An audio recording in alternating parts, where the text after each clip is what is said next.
마가복음 6장이 시작되어지면서 여러분, 첫 번째 예수님의 가르침과 고향 사람들의 반응의 이야기가 성경에 등장합니다. 1절에 보실까요? 예수께서 거기를 떠나사 고향으로 가시니 제자들도 따르니라, 이렇게 말씀하고 있어요. 여기서 거기는 어디를 의미할까요? 야이로의 집에서 떠나 고향 나사렛으로 가셨습니다. 2절 보실게요. 안식이 되어 2절, 안식일이 되어 회당에 가르치시니 많은 사람들이 듣고 놀라 이르되, 이렇게 이야기합니다. 여러분, 우리가 마가복음을 묵상하면서 놓치지 말아야 할 것은 무엇이냐면, 계속해서 마가복음은 어디에서 동선을 이야기하고, 그리고 언제, 시간을 이야기하면서 언제 어디에 어떤 일들이 있었다, 이것들을 계속해서 이야기하거든요. 때로는 지난번에서는 여기서 이렇게 하셨는데 이번에서는 똑같은 일들을 이렇게 하셨네, 이것을 통하여서 이렇게 비교하게 하시는 거예요. 지난번에도 같은 일이 있었는데 이번에도 같은 일이 있었다. 지난번에는 이런 일이 있었는데 근데 이번에는 예수님께서 이렇게 다르게 하시네. 공통점과 차이점을 우리가 함께 보시면서 가는 겁니다. 여러분, 전 본문에서 예수님께서 회당에서 가르치셨던 일화가 등장합니다. 마가복음 3장 1절에서 6절에 있는 말씀인데요, 안식일에 예수님께서 가버나움 회당에서 손 마른 자를 고치시는 이야기가 성경에 기록되어져 있습니다. 그리고 오늘 본문은 나사렛에서 그 안식일에 회당에서 예수님께서 가르치시는 이야기가 등장하고 있어요. 중요한 것은 그때도 그랬고 이번에도 그랬고 공통점입니다. 사람들의 반응은 어떠하였습니까? 많은 사람들이 듣고 놀랐다, 이렇게 이야기하고 있어요. 마가복음 곳곳에서 유대인들은, 또 많은 무리들은 예수님의 사역과 또 예수님의 가르침을 듣고 놀랐다라고 하는 표현이 많이 등장해요. 제일 먼저 나오는 것은 마가복음 1장에서의 놀람입니다. 안식일에 회당에서 가르치실 때에 사람들이 그 가르치시는 내용이 일반적인 서기관의 내용들과 달라서 놀랐다는 거예요. 뿐만 아니라 내용도 다를 뿐만 아니라 그 말씀에는 권세가 있고, 난 이런 말씀 처음 들어봤는데, 예수님의 말씀의 그 새 교훈에 대한 메시지로 인하여서 그들이 놀랐다는 거예요. 근데 여러분, 오늘 말씀은 우리에게 무엇을 전해주고 있냐면, 그렇게 주님의 귀한 권능과 주님의 귀한 말씀으로 인하여서 사람들이 놀랐다, 예수님의 사역에 사람들이 놀랐다.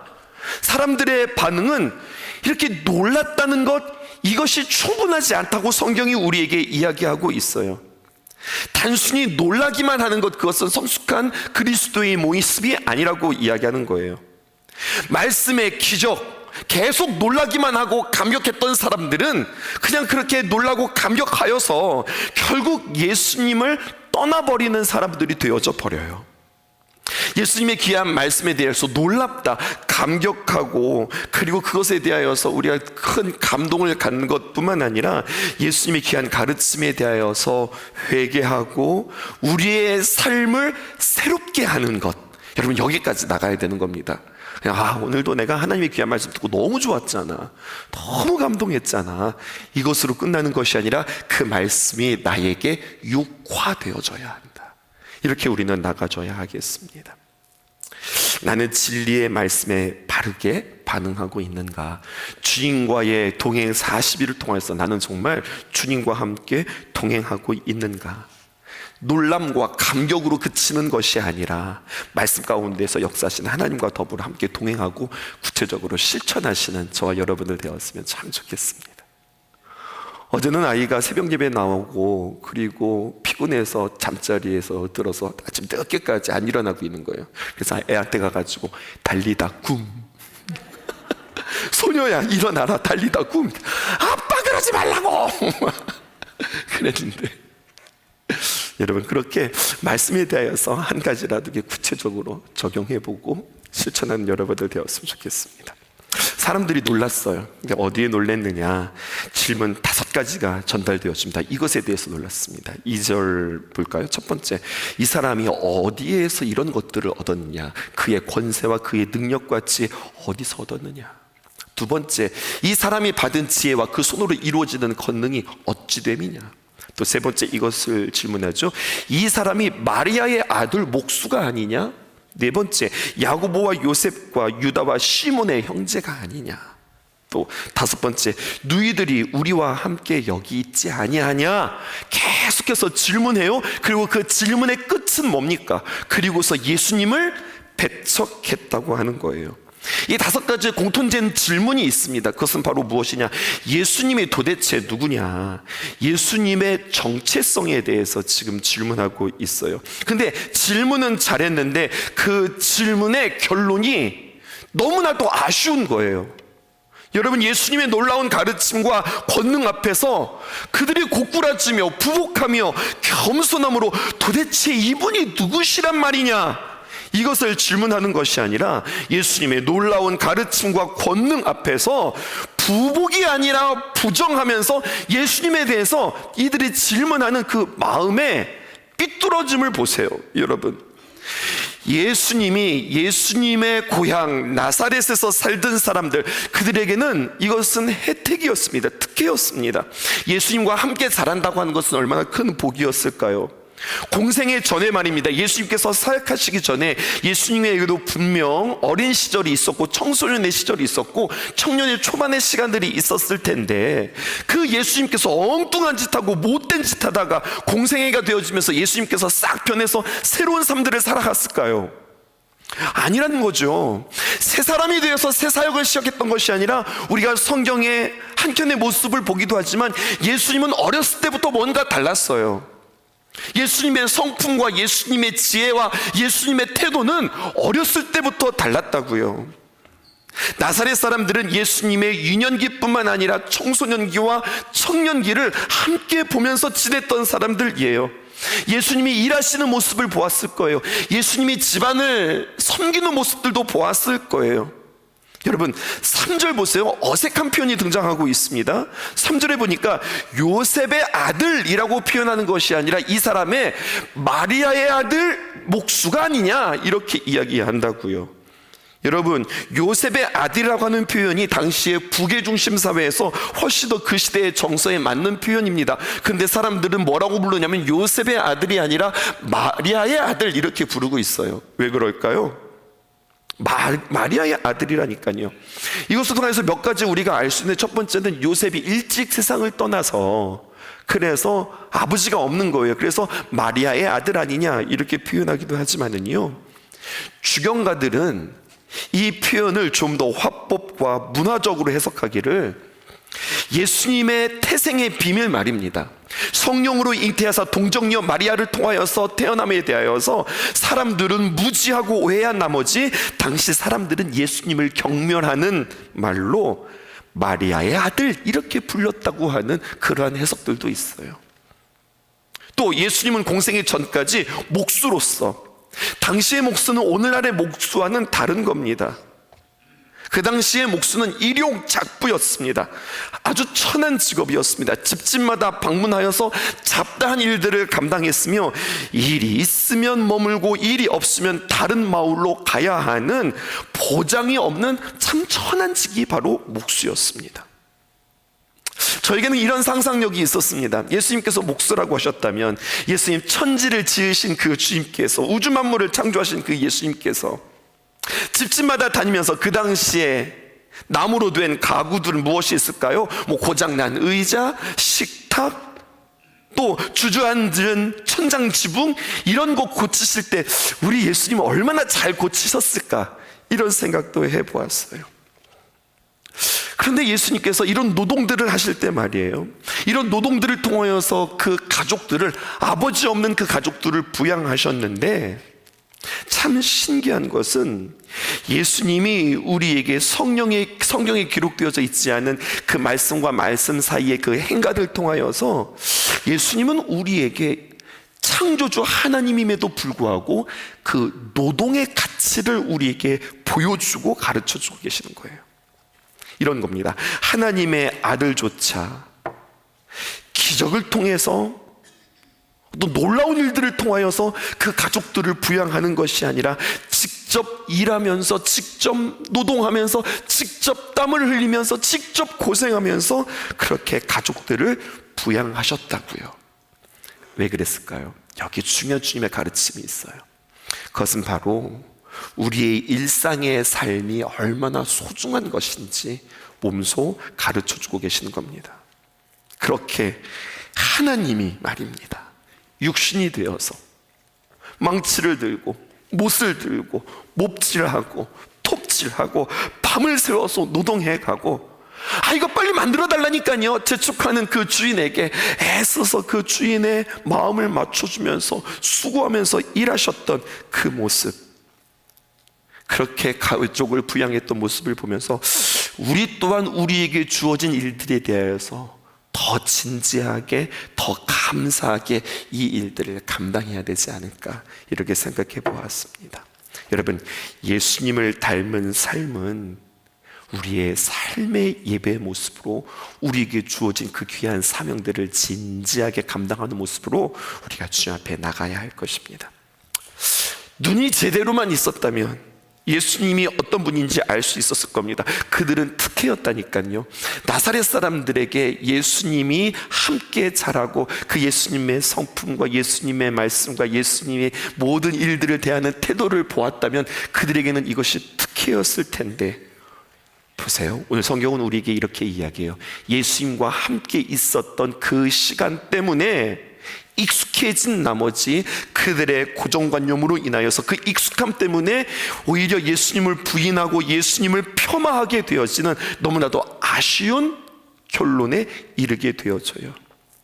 이들은 예수님을 알아본 것이 아니라 예수님을 안다고 하는 익숙함과 착각 때문에 결국 예수님을 배척하게 되었다고요.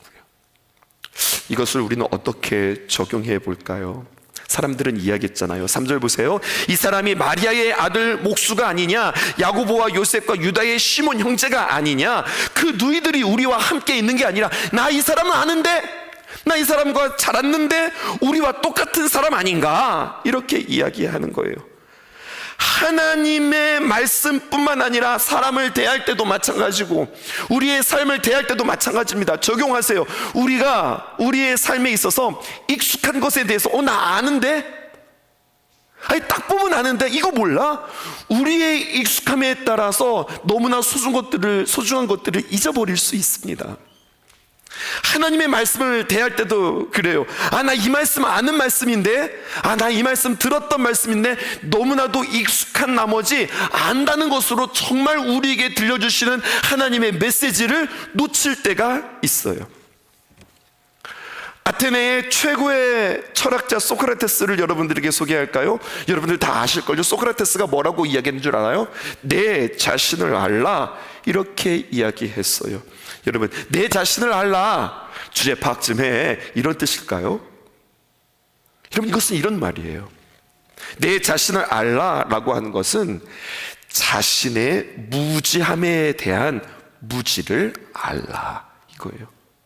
이게 무슨 말이에요? 자신의 무지, 내가 모르는 것에 대하여서 무지하다고 하는 것을 너는 알아야 된다라고 하는 이야기예요. 다른 말로 표현해 보면 이런 겁니다. 네가 모른다는 것을 아는 것만큼 중요한 알미란 없다는 거죠. 여러분, 이 말 참 중요한 것 같아요. 나 다 안다고 생각하거든요. 나에게는 너무나도 익숙해서 나는 다 안다고 생각하거든요. 근데 뭐라고 이야기합니까? 위대한 철학자는 뭐라고 이야기했냐? 너는 모를 수도 있다는 거예요. 모를 수도 있다고 하는 그 무지함을 너는 알아야 된다. 이것이 최고의 철학이고 최고의 가치라고 소크라테스는 이야기했어요. 그런데 여러분, 이것을 예수님이 먼저 말씀하셨어요. 예수님은 우리에게 무엇이라고 말씀하셨는가? 우리가 우리의 자신을 알지 못하기 때문에 예수님께서 빛이 되셔서 우리에게 오셔서 주님께서 비춰주셔야만 비로소 내 자신을 알게 되어지는 은혜가 있다고 하는 거죠. 그러니까 여러분, 주님과 동행 40일을 통하여서 주님 옆에 기도하는 동안에 내가 이런 사람이었구나, 나의 모습이 이런 모습이구나라고 나 자신을 깨닫게 되어진다는 것, 이것은 얼마나 큰 은혜인지 모르겠습니다. 그 은혜가 여러분들에게 있기를 원해요. 두 번째, 여러분, 고향에서 배척에 대해서 예수님께서 반응하세요. 어떻게 반응하시는가 보실까요? 5절에 보니까 거기서는 아무 능력도 행할 수 없어서 다만 소수의 병자에게 안수하시고 고치실 뿐이었다라고 이야기해요. 예수님께서 고향에 대한 애착이 있었어요. 사랑하는 마음이 있었어요. 그래서 그들에게 가르쳐주고 싶었지만 사람들이 배우려고 하지 않았어요. 기적을 행하려고 했지만 사람들이 믿지 않았어요. 아무리 기적과 능력이 예수님의 손에게 넘치난다 할지라도, 여러분, 성경은 우리에게 무엇을 이야기하냐면 믿지 아니하면, 영접하지 아니하면 그 기적은 이루어지지 않는다고 우리에게 이야기해요. 여러분, 그래서 아무 권능도 행하실 수 없었다, 성경은 이야기하죠. 그리고 다만 소수 병자에게 안수하여 고치실 뿐이었다, 이렇게 표현해요. 그들이 받아들이고 믿기만 했으면 그 나사렛에서도 수많은 기적들과 수많은 사람들이 치유받을 수 있었을 텐데, 여러분, 영접하지 않고 그리고 자신들의 편견에 사로잡히자 어떤 역사도 일어나지 않아요. 여러분들이 가지고 있는 매일 성경에 왼쪽에 보면 해석에 이런 표현이 있습니다. 5절 6절에 이런 표현을 하지요. 믿음이 있는 곳에서만 역사를 만들어내시는 하나님입니다. 그러므로 기도 제목을 이렇게 이야기하고 있어요. 5절에 6절의 패러그래프의 마지막 밑단 보실래요? 그러므로 내가 구해야 할 것은 무엇입니까? 오늘 우리가 주님 앞에 기도해야 할 것, 그것은 하나님, 나에게 능력을 주세요. 하나님, 나에게 하나님의 그 기도의 응답을 주세요. 하나님의 능력을 주세요. 이것을 기도하기보다 먼저 우리가 기도해야 될 것은 나의 믿음의 회복을 기도하십시오. 이 책은 우리에게 이렇게 이야기하고 있어요. 여러분, 중요한 표현인 것 같아요. 하나님의 능력이 중요한 것이 아니라 나의 믿음을 점검해야 하겠습니다. 6절 보세요. 그들이 믿지 않음을 이상히 여기셨더라. 이에 모든 촌에 두루 다니시면서 가르치시더라, 그렇게 이야기해요. 6절에 보니까요, 이에 그렇기 때문에 사람들이 마음을 닫고 예수님을 영접하지 않기 때문에 예수님께서는 이제 나사렛에서 떠나 나사렛을 제외한 모든 촌, 모든 마을에 두루 다니시면서 예수님께서는 가르치셨다, 이렇게 이야기해요. 나사렛은 예수님을 놓쳤어요. 왜 놓쳤어요? 익숙함이 화근이었어요. 계속 오늘 이 이야기를 우리가 반복하면서 이야기하죠. 나에게 익숙함으로 인해서 가장 소중한 것들을 놓치지 않기를 여러분, 주님의 이름으로 축복합니다. 그리고 예수님께서는 그곳에서 떠나 다른 두루 많은 촌에 다니시면서 가르치셨다고 했거든요. 여러분, 그러면 예수님께서 어떻게 가르치셨을까요? 단순히 기적만 베푸시는 것이 아니라 예수님께서 가르치셨어요. 어떻게 가르치셨을까요? 사람들을 모아놓고, 제자들을 모아놓고 아침에 일어나서 1시간 기도, 하루 종일 성경 10구절 암송, 또 자기 전에 1시간 기도, 이러한 반복의 기도와 말씀의 훈련들로 그들을 가르치셨을까요? 여러분, 교회에서는 제자 훈련을 한다고 하는 명목하에 교회에 필요한 사람들을 혹시나 제작한 것은 아닐까요? 정작 예수님의 사람, 말씀의 사람으로 우리가 길러내는데 우리는 실패한 게 아닐까요? 우리가 함께 예수님의 사람, 함께 우리가 양육하고 훈련하잖아요. 그 결론은 무엇이면 한 사람 한 사람이 다 말씀의 사람이 되는 거예요. 그래서 예수님의 사람이 끝난 뒤에는요, 날마다 우리는 말씀을 묵상하고 그 말씀을 나누는 일들에 우리가 실천하기로 해요. 다시 한번 2024년도 예수님의 사람을 다시 한번 준비하면서 이 말씀이 다시 한번 도전되었어요. 예수님께서는 어떻게 가르치셨을까? 어떻게 가르치고 우리는 훈련해야 될까? 보세요, 여러분. 자녀들은 말이에요, 듣고 자라는 것이 아니라 보고 자란다, 그렇게 이야기를 해요. 자녀들은 부모의 말을 듣고 자라는 것이 아니라 부모의 등을 보고 자란다고 그렇게 이야기하죠. 등을 보고 자란다는 이야기가 뭐예요? 잔소리해서 말로 가르쳐서 고쳐지고 새롭게 되는 것이 아니라 삶으로 보여질 때 진짜 배워진다는 거예요. 어제는 교회에 우리 장로님들 몇 분과 권사님들 몇 분이서 국수 한 그릇 먹으러 식당에 갔었어요. 그런데 우리 장로님이 저한테 해주셨던 이야기가 있었어요. 목사님, 제가 머리털 나고 난생 처음 겪은 일이 있어요. 장로님, 벌써부터 재밌어요. 무슨 일이에요? 그랬더니 이런 이야기 해주셨어요.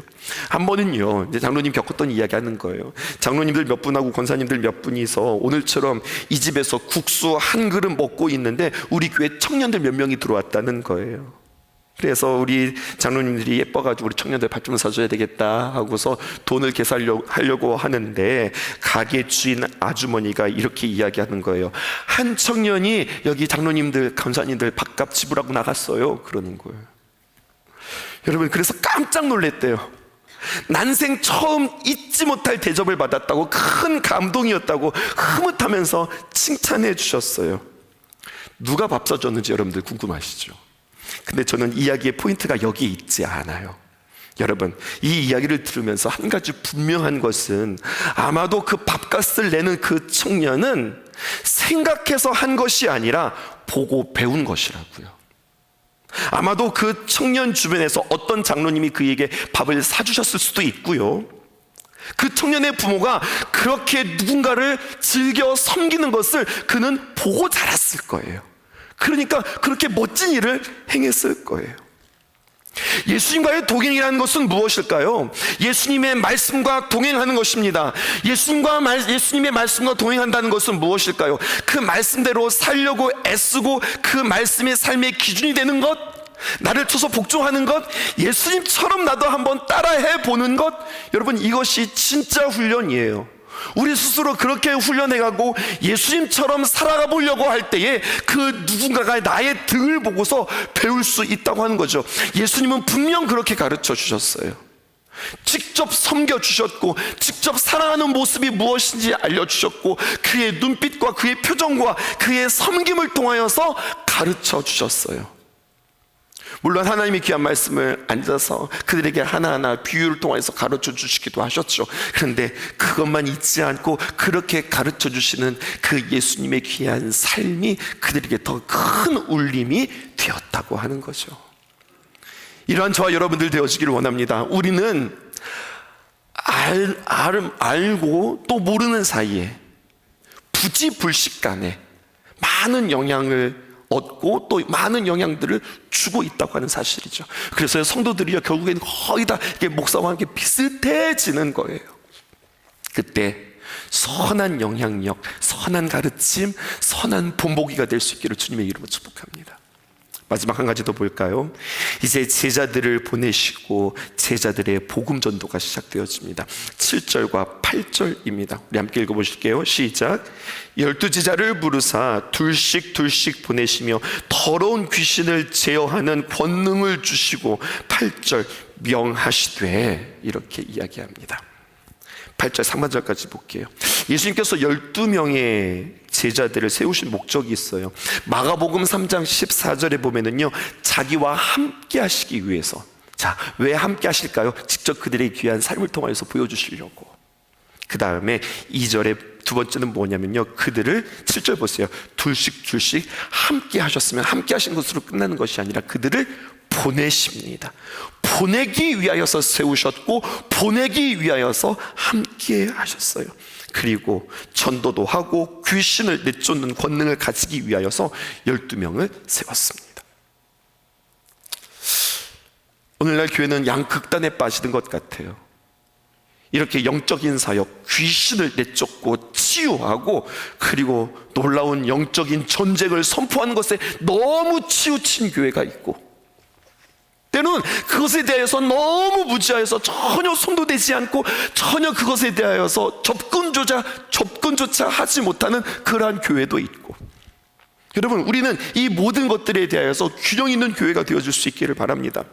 균형 있는 교회랑 영적인 전쟁과 윤리적인 삶들이 같이 병행되어지는 교회 뿐만 아니라, 건강한 교회는 무엇이냐? 함께 예배하는 것, 교회의 귀한 본질이지요. 그런데 교회는 모여서만 되어서는 안 되고요. 여러분, 우리는 어떻게 해야 됩니까? 성경은 우리에게 교회가 만들어진 까닭은 함께 모여서 은혜를 나누고 예배 드리는 것뿐만 아니라 교회의 존재의 목적은 보내지기 위함이다 라는 거예요. 이것이 교회의 목적입니다. 받은 은혜가 어떤 모습이든지 고여있지 않고 흘러갈 수 있기를 주님의 이름으로 축복합니다. 예수님께서는요, 신앙의 야성을 이야기하고 있어요. 예수님께서 제자들을 선교지로 보내는 이야기를 이렇게 이야기합니다. 마치 독수리가 자기 새끼를 절벽에다가 떨어뜨리는 모습과 같은 거예요. 정말 하나님께서 역사하시는 것을 맛보기 위해서는 편안한 자리에 고수하지 말고 그들로 하여금 나에게 익숙한 친척, 본토 친척 아버지의 집을 떠나 새로운 도전들을 시작하라고 이야기하고 있는 겁니다. 8절에서 11절 읽고 마치십시다. 시작. 명하시되 여행을 위하여서 지팡이 외에는 양식이나 배낭이나 전대에 돈이나 아무것도 가지지 말고, 여기서 말하는 여행은 놀러가는 여행이 아니라 전도 여행을 말하는 거예요. 9절에 보니까 신만 신고 두벌옷도 입지 말라 하시고, 10절에 또 이르시되 어디서든지 누구의 집에 들어가든 그곳을 떠나기까지 거기 유하라. 11절 어느 곳에든지 너희를 영접하지 아니하고 너희 말을 듣지도 아니하거든 거기서 나갈 때에 발 아래 먼지를 떨어버려 그들에게 증거를 삼으라. 이렇게 이야기하고 있어요. 전도하는 사람들이 어떻게 전도해야 되는지 우리에게 가르쳐주고 있는 거거든요. 근데 이 말씀을 문자대로 적용하면 한계가 있습니다. 여러분, 이것은 문자적으로 전도할 때는 이렇게 챙겨야 되는 거야, 이렇게 짐을 싸야 되는 거야, 이걸 이야기하는 것이 아니라, 여러분, 이것은 문자가 아니라 원리를 보셔야 되는 거예요. 이 원리가 어디에 등장하느냐? 출애굽기 12장 11절에 있는 말씀입니다. 여러분, 유월절 규례를 우리에게 이야기하거든요. 한번 보실까요? 출애굽기 12장 11절 너희는 그것을 이렇게 먹을지니 허리에 띠를 띠고 발에 신을 신고 손에 지팡이를 잡고 급히 먹으라. 이것이 여호와의 유월절이니라. 전도와 선교에 대한 주님의 지침은 무엇입니까? 이렇게 옷 입고 이렇게 짐 싸고 이렇게 나가서 이렇게 전도해, 내용이 아니라, 여러분, 전도의 원칙은 무엇이냐면 사명의 긴급성입니다. 손에 지팡이를 잡고 급히 먹을 수밖에 없는 급박함을 이야기하는 거예요. 예수님께서 말씀하셨습니다. 회개해라, 천국이 가까웠다. 이것이 예수님께서 첫 번째 하셨던 선포의 말씀이에요. 예수님께서 이 땅에 무엇을 위해서 오셨습니까? 우리의 죄의 문제를 해결하시기 위해서 오셨어요. 그래서 처음 하셨던 말씀이 회개해라, 천국이 가까웠다. 예수님의 사역의 정점은 무엇이었습니까? 십자가였습니다. 십자가를 통해서 우리 주님께서 무슨 일을 하셨습니까? 우리의 죄를 사하셨습니다. 그러니까 예수님에게 있어 가장 중요한 것은 무엇인가? 죄의 문제예요. 죄를 해결하고 죄의 문제의 해결의 방안을 우리에게 제시하고서 여러분들 세상을 떠나신 겁니다. 회개라, 천국이 가까웠다. 이 말이 상투적으로 들리지 않기를 원해요. 균형을 잘 잡으라고 했죠. 우리 자녀들이, 우리 다음 세대들이, 우리의 복음이 필요한 자들이 어떻게 배운다고요? 우리의 등을 보고 배운다고요. 그래서 전도를 어떻게 하냐면 우리의 삶을 통하여서, 우리에게 정말로 좋은 모범을 통하여서 그들에게 귀한 귀감이 되어지고 귀한 감동을 줘야지. 좋은 방법입니다. 근데 이렇게만 해서는 안 됩니다. 너무 느립니다. 너무 늦습니다. 오늘 성경은 우리에게 어떻게 이야기합니까? 그렇게 우리가 귀한 삶으로 그들에게 나아가는 것뿐만 아니라 한 가지 더, 너의 입술로 직접 하나님의 귀한 복음을 전하라는 겁니다. 사랑하는 귀한 성도 여러분, 우리 자녀들을 위하여서, 주님과 동행 40일을 위해서, 그들의 믿음을 위해서 여러분들 기도하고 계시죠? 기도만 하지 마시고, 기도하시고 주시는 귀한 감동에 따라 그들에게 여러분들의 입술로 직접 복음을 이야기하세요. 그 지혜와 그 능력을 달라고 여러분들 기도하세요. 삶을 통하여서 감동과 그들의 섬김과 뒤를 위해서 계속해서 기도하는 것뿐만 아니라, 세상에서 가장 자녀를 사랑하는 엄마 아빠가 정말로 사랑하는 마음으로 그들을 정말로 간절히 사모하고, 그리고 그들을 정말로 안타깝게 여기는 마음으로 복음을 직접 전하세요. 천국과 지옥이 있어. 이 땅에서의 삶은 얼마 안 돼. 예수님을 믿어야만 천국 갈 수 있다. 반드시 전하여서 그들에게 예수님을 모시고 주님과 함께 동행하는 귀한 삶들이 펼쳐질 수 있기를 주님의 이름으로 축복합니다.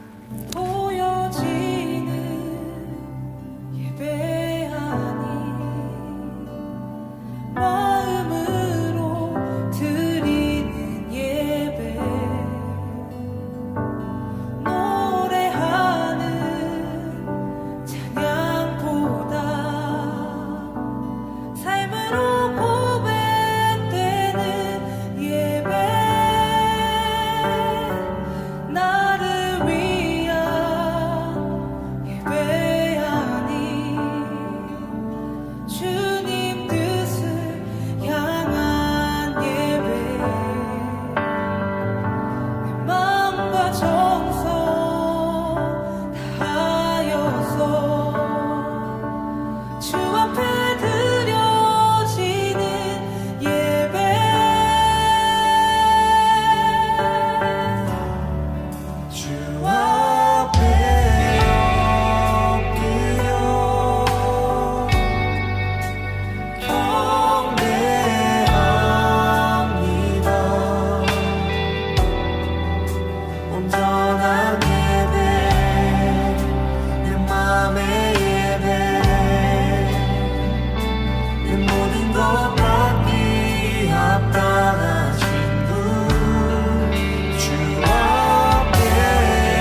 예배 아닌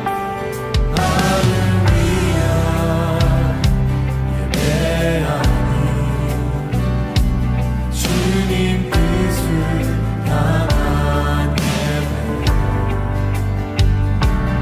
마음과 정성 다하여서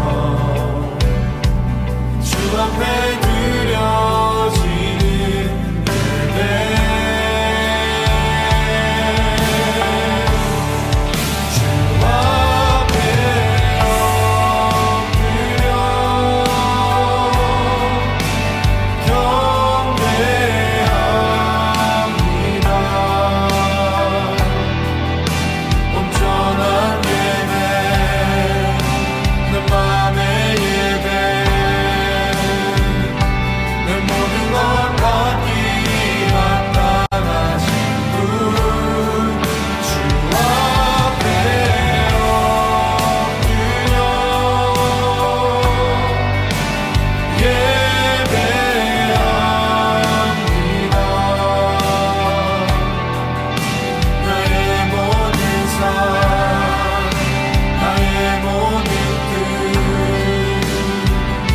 말씀 앞에